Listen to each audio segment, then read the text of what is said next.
আজ আরবি মাসের রজব মাসের 1 তারিখ গিয়েছে, সূর্যাস্তের সাথে সাথে 2 তারিখ হয়ে গেছে। রাসূল আকরাম সাল্লাল্লাহু আলাইহি ওয়াসাল্লাম রজব মাস আসলেই একটি দোয়া পড়তেন রমজানের প্রস্তুতি স্বরূপ।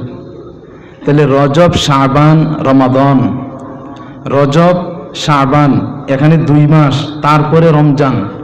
নবীজি 2 মাস আগের থেকে পবিত্র মাহে রমজানের তৈয়ারি আর প্রস্তুতি গ্রহণ করা শুরু করতেন। এই জন্য নবীজি পড়তেন, আল্লাহুম্মা বারিক লানা ফি রজব ওয়া শাবান ওয়া বাল্লিগনা রমাদান।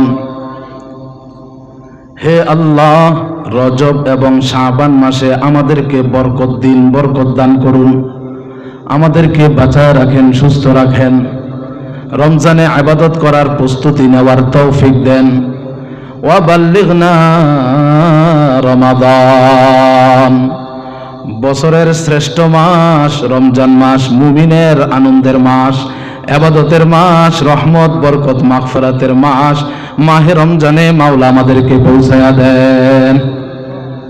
তাহলে আজ রজব মাস শুরু হয়েছে, আজকে থেকে আমরা এই দোয়া পড়ব তো? আল্লাহ তাআলা তৌফিক দান করেন, বলেন আমিন।